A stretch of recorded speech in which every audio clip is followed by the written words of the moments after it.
الحمد لله والصلاة والسلام على رسول الله وعلى آله وصحبه وعلى من والاه. Je pense que vous êtes au courant que Rafayad, cette semaine, a vécu, je peux dire, un drame, une situation terrible, la violence de quelques jeunes. Hélas, c'est de notre jeunesse musulmane.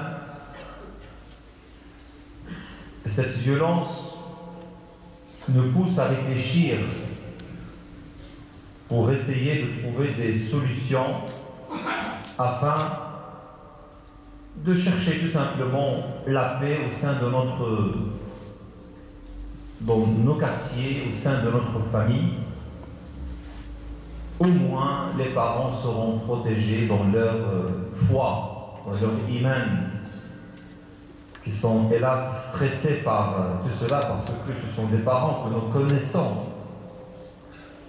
qui sont vraiment intimidés, sont vraiment, ils se sentent très très gênés par tout ce qui se passe. Une femme attaquée par une femme musulmane, attaquée par des jeunes musulmans, et là je ne fais pas la discrimination parce qu'une femme musulmane ou non musulmane c'est pareil, l'acte de vol est pareil, mais tout simplement je suis en train de citer ce que s'est passé. On va voler alors son or, son argent, et puis voilà, bon, d'autres, c'est de la famille qui vont eux-mêmes venger les faits d'une catastrophe. Là, je ne suis pas ici en train de culpabiliser quiconque, pas du tout, ce n'est pas de ma nature du tout. Ce n'est pas de ma nature. Moi, je cherche tout simplement l'éducation positive qui va vraiment réussir à sauver notre jeunesse et notre avenir et nos quartiers. Les responsabilités sont partagées, ça vous le savez parfaitement. Les responsabilités sont partagées. Lorsque vous allez constater cette ghettoisation terrible où il vit notre jeunesse, là vous comprenez tout. Le chômage qui est en train de dévorer notre jeunesse sans diplôme. Lorsque vous entrez dans des quartiers, vous pensez que vous êtes au Chicago, je ne sais pas où. Pire même, c'est affreux. Le jeune qui ouvre ses yeux, donc il fait la comparaison entre la comédie et puis la paillade, il comprend tout. Il prend simplement donc le tram, il va là-bas, il regarde vraiment cette différence. Tout cela crée en lui la violence, crée en lui donc le refus et la rupture. Et la rupture dans deux formes de violence. Soit la violence religieuse, la radicalisation, soit c'est la violence qui est connue. C'est voler, c'est tuer, c'est draguer, c'est ainsi de suite. Qu'est-ce que je peux faire moi comme père? Je suis vraiment soucieux et puis je porte une responsabilité très très très lourde. J'aimerais tout simplement dire à des futurs papas, n'attendez pas que le jeune atteint 12, 13, 14 ans, 15 ans, pour vraiment lui enseigner des bases d'éducation. Il faut prendre à bas âge votre fils et votre fille. قد ينفع كما قال الشاعر قد ينفع الأدب الأحداث عند الصبا وليس ينفع بعد المشيب الأدب. ليس ينفع بعد المشيب الأدب. N'attendez pas que la personne atteint l'âge de 20 ans, 30 ans pour vraiment le changer. Commencez à 4 mois, 5 mois, 6 mois, lorsque vous criez et vous parlez à haute voix, alors que le bébé il a 6 mois, il est en train de vivre l'événement. Il est en train de vivre le stress de maman dans son regard. Oui. Vous savez très très bien que le stress de maman peut arrêter le lait. Donc l'enfant le sent. Il est là, il est en train d'apprendre. Le cerveau, il est vierge. il enregistre. Il enregistre le sourire comme il enregistre vraiment comme les moments de mécontentement. Ah, je parle bien de 6 mois, je parle bien d'avant de 6 mois. Et c'est pourquoi un savant, un alim, donc une personne qui vient lui dit est-ce que pourriez-vous me donner quelques conseils d'éducation pour mes enfants? Il lui dit ton fils à quel âge? Il lui a dit il a 2 ans. Il lui a dit c'est trop tard. 2 ans c'est trop tard. 2 ans, c'est pas 12. 2 ans, c'est trop tard. Il faut vraiment penser avant. Armez-vous dès maintenant si vous n'avez pas encore d'enfants.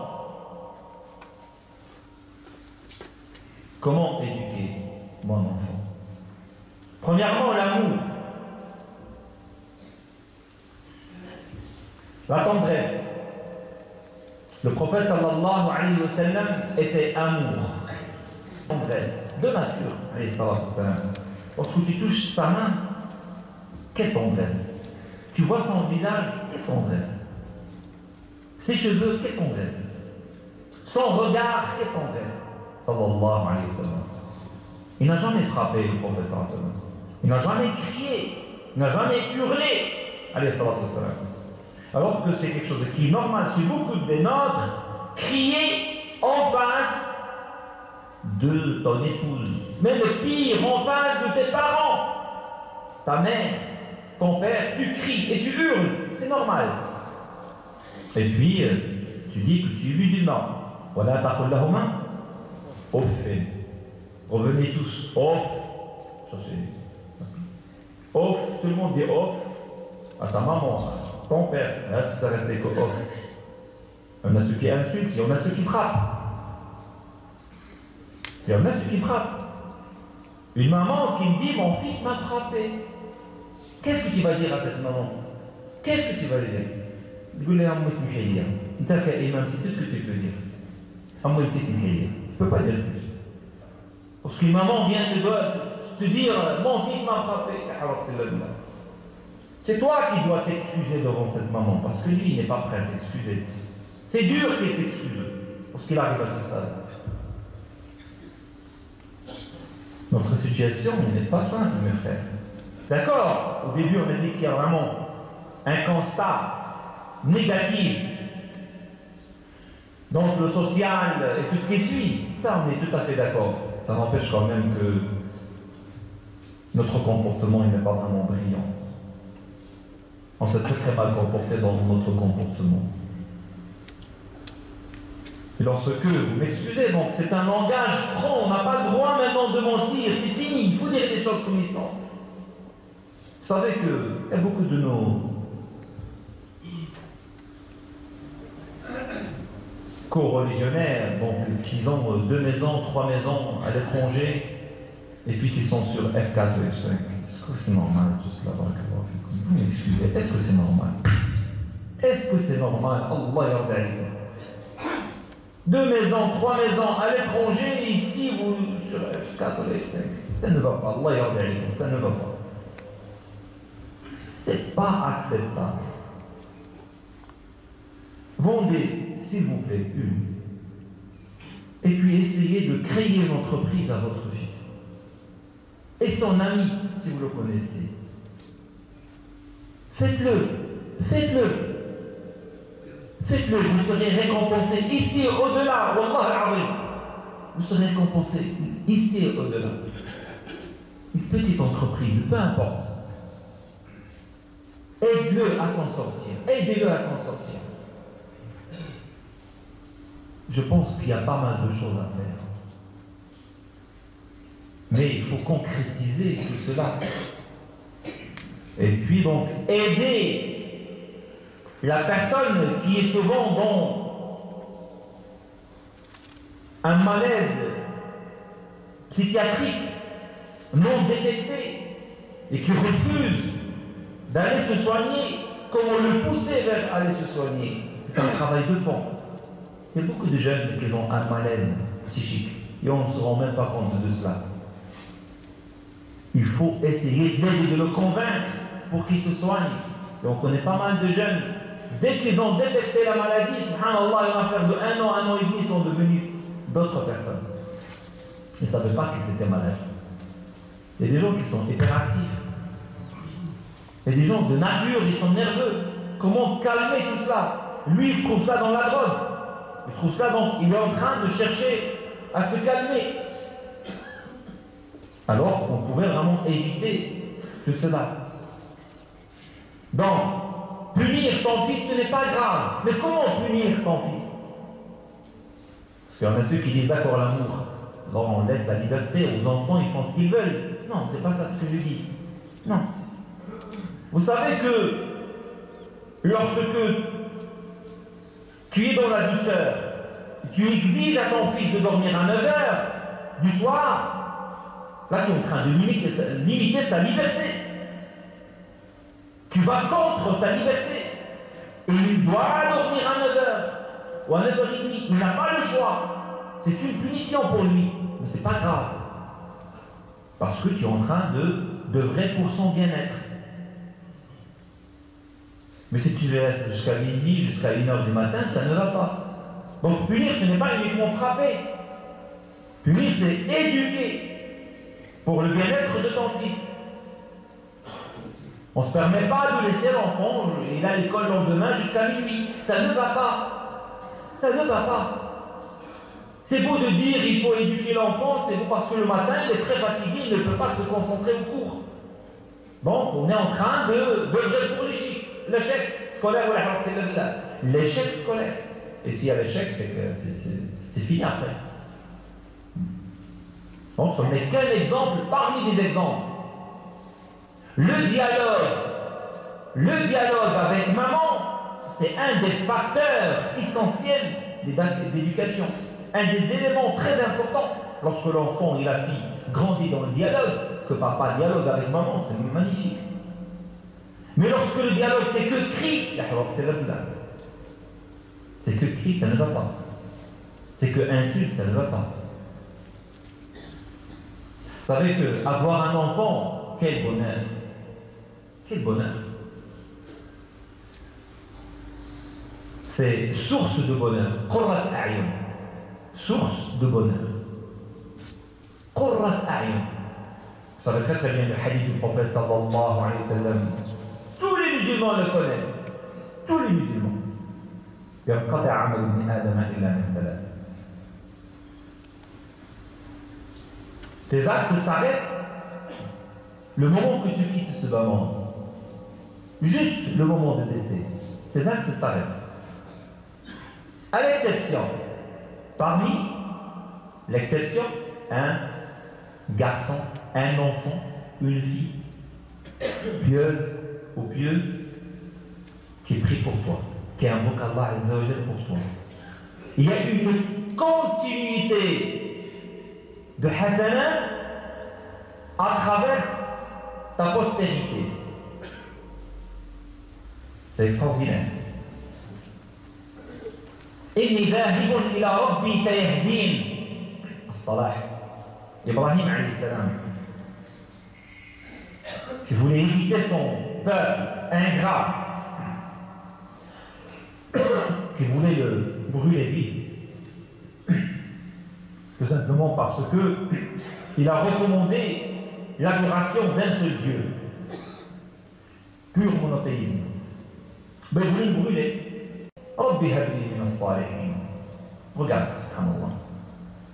Dans des moments de pénibilité, des moments durs, des moments d'épreuve, tu vas essayer d'invoquer un dua extraordinaire. Et c'est quoi ce dua? Rabbi habli min as-salihin. Il a choisi la meilleure des choses, que Allah Azza wa Jalla te donne une postérité pieuse, vertueuse. Habli min as-salihin.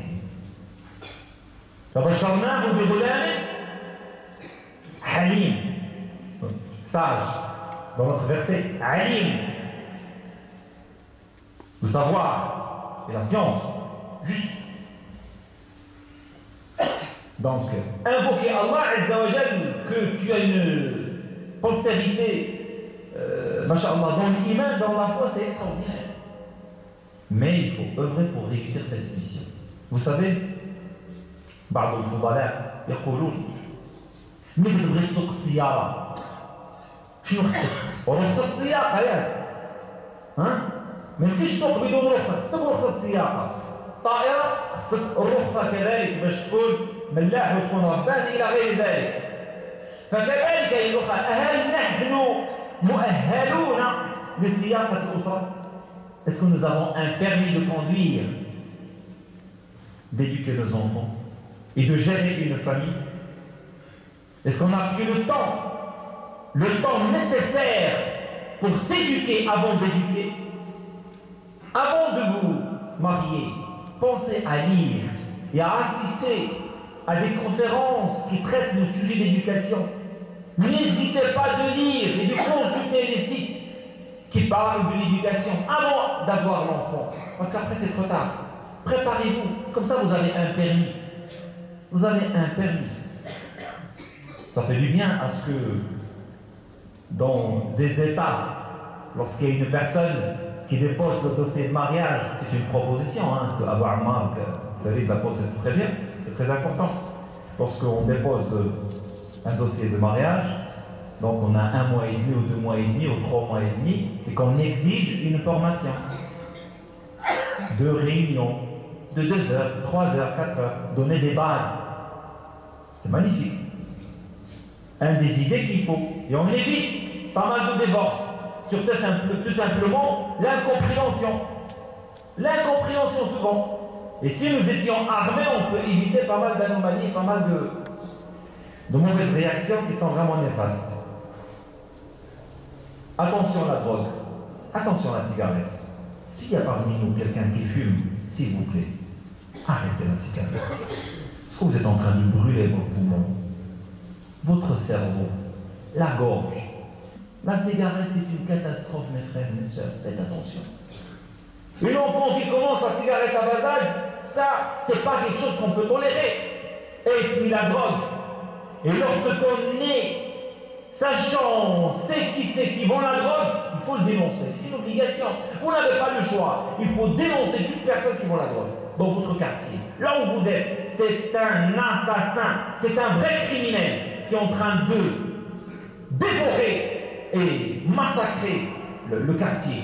Vous n'avez pas le droit de le laisser. Il faut le dénoncer. Il faut les écarter. Il ne peut pas rester polluer la société. Il faut le dénoncer. Parce qu'un enfant qui est accro à la drogue, pour l'arrêter, c'est une catastrophe. Il lui faut de l'argent. La maman ne lui donne pas. Il a l'amour et la patience envers maman. Ben, il sort, il vole. Il vole. Les mamies, peu importe, toute personne devant lui, il vole. Parce que lui, il ne voit plus rien. C'est fini, c'est aveugle. Il est devenu aveugle. Et il lui faut sa dose. Donc, il va voler. Pour éradiquer tout cela, donc il faut stopper la drogue. La drogue, c'est une catastrophe.